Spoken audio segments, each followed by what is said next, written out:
संभल में रविवार को हुई हिंसा और आगजनी के मामले में रोजाना कोई ना कोई नया खुलासा हो रहा है।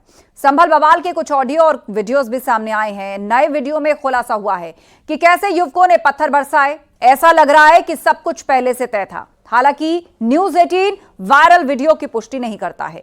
वहीं पुलिस प्रशासन की टीमें लगातार मॉनिटरिंग कर रही हैं। वहां फिलहाल शांति बनी हुई है। आपको एक रिपोर्ट भी दिखाते हैं।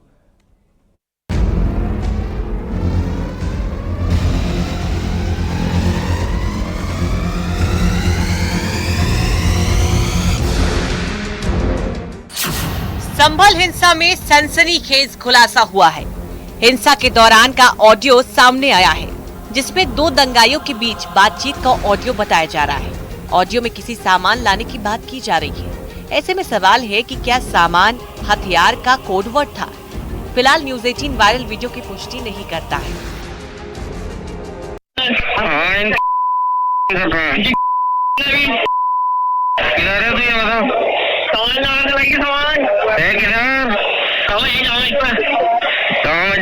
थोड़ी नहीं वाली तरफ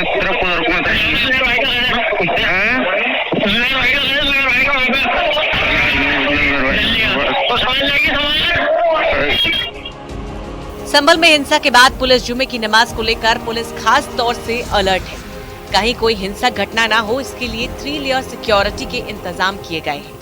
लोगों से अपील की गई है कि वो घरों में या घर के आसपास की मस्जिदों में ही नमाज अदा करें। पुलिस ने लोगों से अफवाहों पर ध्यान न देने की अपील की है। संभल की जामा मस्जिद की ओर से अमन शांति कायम करने के लिए अनाउंसमेंट की गई।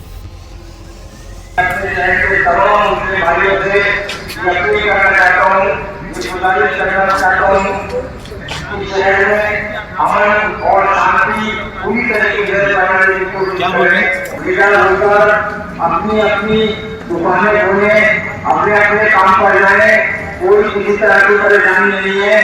कल संभल हिंसा के दौरान एसपी कृष्ण बिश्नोई भी घायल हो गए थे। कृष्ण बिश्नोई के पैर में गोली के छर्रे लगे थे। एसपी पर गोली चलाने वाले 2 लोगों की पहचान भी कर ली गई है। हिंदूपुरा खेड़ा में जब मैं और डीएम साहब और बाकी अन्य लोग जब हम लोग उधर गए हुए थे, तब छत से एक फायर आया। तो वो उस समय मेरे पीआरओ को गोली लगी। तो मुझे इस चीज का रियलाइजेशन नहीं था कि यहाँ पे पाँव में पैलेट है, वो घुसा है। हम लोग उस समय जोश में चलते रहे। पीआरओ साहब को वहां से हॉस्पिटल भेज दिया गया था, क्योंकि इनके गोली जो है वो बिल्कुल आर पार हो गई है उनके पाँव से, और उसका जो छर्रा है वो मुझे लगा था। लेकिन ये परसों देर रात्रि तक, जब तक के लिए इसमें इन्फेक्शन नहीं हो गया, तब तक के लिए उस चीज का था कि डेली मरहम पट्टी करते रहे, कि इस चीज का रियलाइजेशन नहीं था कि संभल में हिंसा की साजिश का एक सीसीटीवी वीडियो सामने आया है। ये वीडियो 24 नवंबर सुबह 9:30 बजे का है। इस वीडियो में कई उपद्रवी दिख रहे हैं। इनकी आपस में कुछ बातचीत होती दिखाई दे रही है। कुछ उपद्रवी एक दूसरे को कुछ समझाते दिख रहे हैं और इसके थोड़ी ही देर बाद पथराव करना शुरू कर देते हैं। पथराव से पहले एक लड़का अपना चेहरा ढकता है और फिर कुछ ही पलों में मंजर बदल जाता है। सारे उपद्रवी एक साथ पथराव शुरू कर देते हैं। वीडियो देखकर ऐसा लग रहा है जैसे पथराव अचानक नहीं हुआ, बल्कि इसके लिए पहले से ही उपद्रवियों ने पूरी तैयारी की थी। खुद को पहले तैयार किया, उसके बाद इन्होंने एक साथ पत्थरबाजी शुरू कर दी। संभल हिंसा के दौरान एक बड़ी घटना भी बच गई। पुलिस की टीम ने टीम 13 सर्वे करने आई टीम को भी बचाया। इतना ही नहीं, भारी पथराव के बीच सभी सर्वे करने वाले अधिकारियों को सुरक्षित बाहर निकाला। इस दौरान टीम 13 के ऊपर पथराव हुआ। बलवाइयों और उपद्रवियों को भगाने का काम किया। इसमें जहां एक और एसपी के पैर में गोली लगी, तो पीआरओ के पैर में गोली आर पार हुई। एक कांस्टेबल उनका गनर था, उसके टेनिस एल्बो टूटा। एक सिपाही के सर फूटा। यानी इस वक्त तो टीम खड़ी, आप देख सकते हैं, ये वो जाबाज 13 लोग हैं जो उस दिन मौके पर डटे रहे 500 से ज्यादा लोगों से मोर्चा लेने के लिए।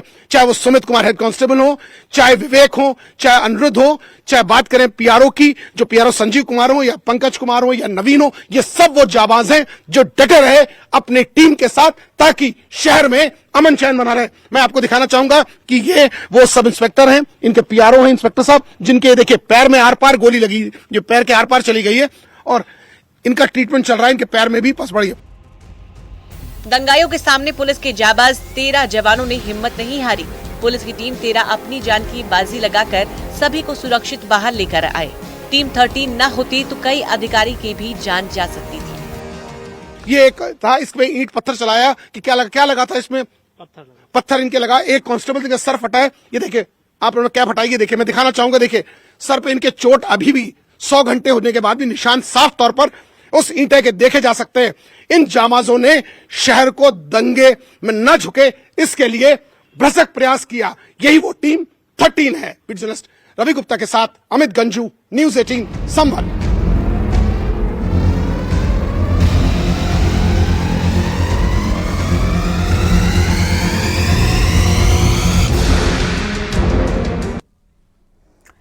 संभल में जहां पुलिस प्रशासन की टीमें अलर्ट पर हैं, तो वहीं संभल का सियासी दंगल थमने का नाम नहीं ले रहा। रोजाना संभल को लेकर जबानी जंग जारी है।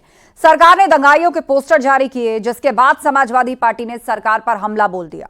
वहीं अखिलेश के सर्वे वाली टीम के जय श्री राम का नारा लगाने के आरोप पर वकील विष्णु शंकर जैन ने पलटवार कर वीडियो जारी किया। आपको रिपोर्ट दिखाते हैं।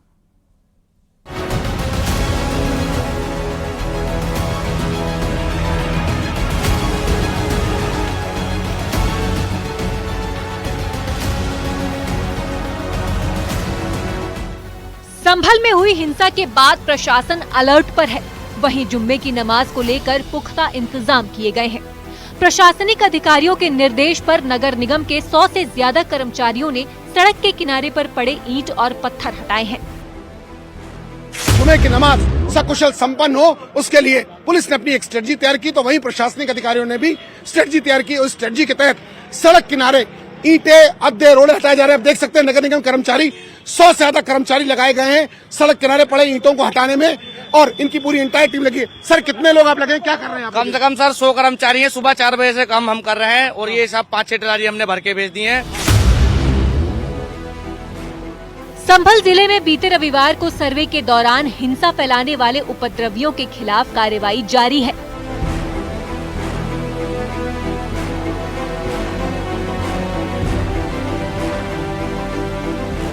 संभल जिला पुलिस ने हिंसा के दौरान सीसीटीवी में कैद उपद्रवियों के 45 से ज्यादा पोस्टर जारी किए हैं, जिनमें से कुछ की पहचान भी की जा चुकी है। प्रदेश सरकार फरार उपद्रवियों के पोस्टर चौराहे पर लगाने की भी तैयारी में है। वहीं अयोध्या से एसपी सांसद अवधेश प्रसाद ने पोस्टर लगवाने को गलत बताया है। उन्होंने कहा कि यह व्यक्ति के मौलिक अधिकारों का हनन है। वहीं एसपी सांसद जियाउर रहमान बर्क ने भी आरोपियों के फोटो लगाने और वसूली कार्रवाई का विरोध किया है।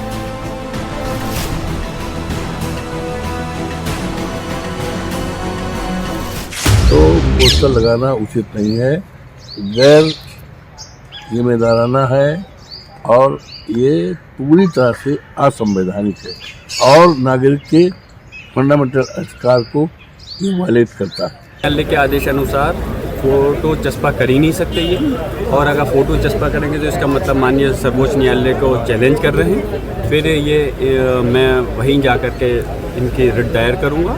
और जहाँ तक वसूलियाबी की बात है, वसूलियाबी उन लोगों से होनी चाहिए जिन्होंने इस संभल को आग में झोंका है, और संभल में आग में झोंकने का काम सीधा सीधा पुलिस प्रशासन का है। वहीं संभल में हुए बवाल के बाद जारी खींचतान पर अखिलेश यादव ने कहा कि बीजेपी किसी भी संवैधानिक स्थान पर भरोसा नहीं करती है। वहीं डिप्टी सीएम केशव प्रसाद मौर्य ने कहा कि अखिलेश उपचुनावों में मिली हार से बौखला चुके हैं। संविधान पर भरोसा नहीं करते हैं, न्यायालय पे भरोसा नहीं करते हैं, जितनी भी कॉन्स्टिट्यूशनल बॉडी हैं उन पे किसी पे भारतीय जनता पार्टी भरोसा नहीं करती है। भारतीय जनता पार्टी अपने लोगों को लाभ पहुंचाने के लिए, अपने राजनीतिक स्वार्थ के लिए जितनी भी कॉन्स्टिट्यूशनल बॉडीज हैं या जो व्यवस्था बनी है उसको तोड़ मरोड़ करके काम करती है। खिसियानी बिल्ली खंभा नोचे। उपचुनाव में इतनी करारी पराजय हुई है कि अखिलेश यादव जी को मिर्ची लगी हुई है और उसके कारण से वो बिलबिलाते रहते हैं रोजाने। मेरा ये कहना है कि श्री अखिलेश यादव जी समाजवादी पार्टी के अध्यक्ष हैं, सांसद हैं, पूर्व मुख्यमंत्री हैं, क्यों आग में घी डालने का काम कर रहे हैं? अपने लोगों को समझाने का प्रयास क्यों नहीं कर रहे हैं? अखिलेश यादव और ओवैसी ने सोशल मीडिया प्लेटफॉर्म पर अपने पोस्ट में आरोप लगाया कि सर्वे टीम के जय श्री राम के नारा लगाने पर लोग भड़के और दंगा हुआ। वहीं हिंदू पक्ष के वकील विष्णु शंकर जैन ने इस पर पलटवार किया है। उन्होंने भी सोशल मीडिया पर वीडियो जारी किया है, जिसमें 24 नवंबर की सुबह भारी सुरक्षा के बीच वकीलों के साथ सर्वे के लिए एंट्री की थी। उनका आरोप है कि राजनीतिक वजहों से कुछ लोग गैर जिम्मेदाराना बयान दे रहे हैं। ऐसे लोगों पर एक्शन लिया जाना चाहिए। तो वहाँ के एसएचओ तो उन्होंने कहा था कि सर आप इस गली से निकलिए, क्योंकि यही एक सेफ पैसेज है जहाँ से आप कोतवाली पुलिस स्टेशन पहुँच सकते हैं। मैं वहाँ से निकला, आप पूरा फुटेज देख सकते हैं, पूरा वीडियो देख सकते हैं। मैंने कोई नारा लगाया भी नहीं। वहाँ के जो स्थानीय लोग थे उन्होंने नारा लगाया जय श्री राम का। तो ये कहना कि जय श्री राम के नारे लगाने की वजह से वहाँ पे दंगा हो गया, वहाँ पे ऐसी स्थिति हो गई, ये ओवैसी साहब लोगों को भड़का रहे हैं और गुमराह कर रहे हैं। वहीं एसपी सांसद डिंपल यादव का कहना है कि वो चाहती हैं कि संभल मामले पर संसद में भी चर्चा हो। हालांकि लोकसभा स्पीकर से उन्हें संभल मुद्दे पर चर्चा करने का भरोसा मिला है। हम चाहते हैं कि लोकसभा में संभल पे चर्चा हो और जिसको हमें आश्वासन मिला है स्पीकर सर द्वारा कि वो चर्चा करवाएंगे। संभल में रविवार को हुए बवाल के बाद अब हालात अमन और शांति की तरफ लौट रहे हैं, लेकिन संभल का सियासी दंगल इतनी जल्दी शांत होता नहीं दिख रहा। न्यूज़ 18 के लिए ब्यूरो रिपोर्ट।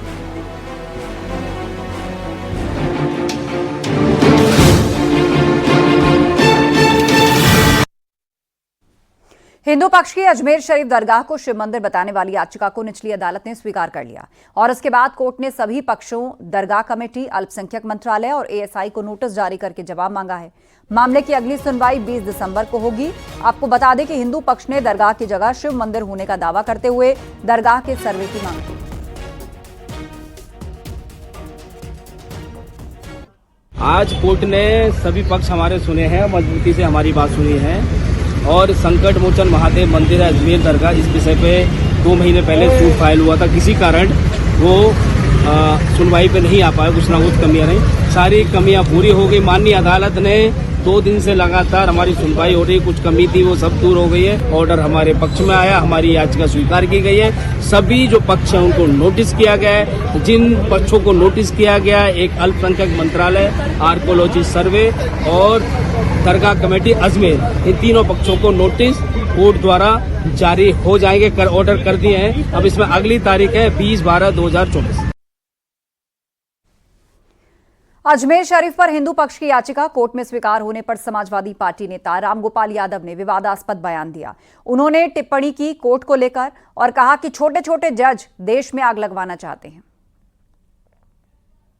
मैंने पहले ही कहा था कि इस तरह के जजेस भी, छोटे छोटे जजेस बैठे हुए हैं जो इस देश में आग लगवाना चाहते हैं। कोई मतलब नहीं है।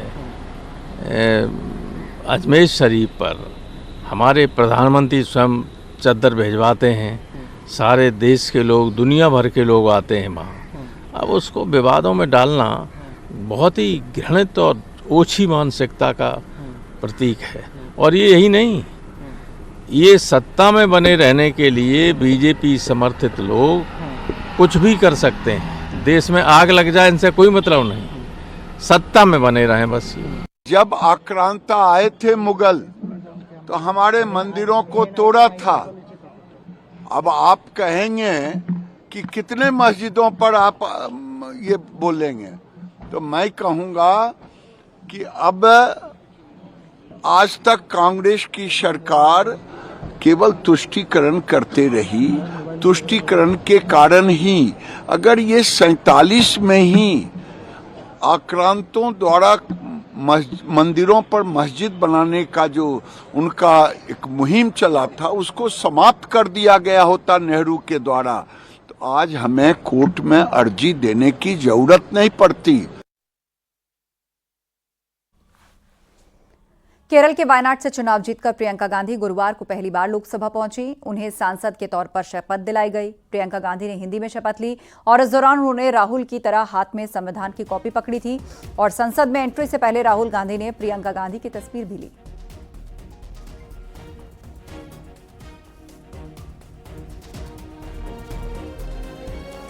वहीं प्रियंका गांधी की शपथ को लेकर कांग्रेस नेता पवन खेड़ा ने गांधी परिवार को लेकर एक भावनात्मक ट्वीट किया। उन्होंने अपनी पोस्ट में लिखा कि हम सब ने बचपन से टेलीविजन पर इंदिरा गांधी की हत्या के समय या फिर राजीव गांधी की हत्या के मौके पर गांधी परिवार के सदस्यों को एक कमाल की गरिमा का परिचय देते देखा है। पूरा देश सिसकियां भर उठता था, मगर देश के लिए सर्वस्व न्यौछावर करने वाली अनुपम परंपरा के प्रतीक गांधी परिवार ने हमेशा देश को अपने निजी दुख से बड़ा माना। कांग्रेस महासचिव प्रियंका गांधी वाड्रा ने संविधान के प्रति हाथ में लेकर आज पहली बार जब संसद सदस्य के रूप में शपथ ली, तब वो सारे दृश्य आंखों के सामने फिर से आ गए। आज का ये क्षण न केवल कांग्रेस परिवार बल्कि पूरे देश के लिए गर्व और प्रेरणा का एक भावुक क्षण है।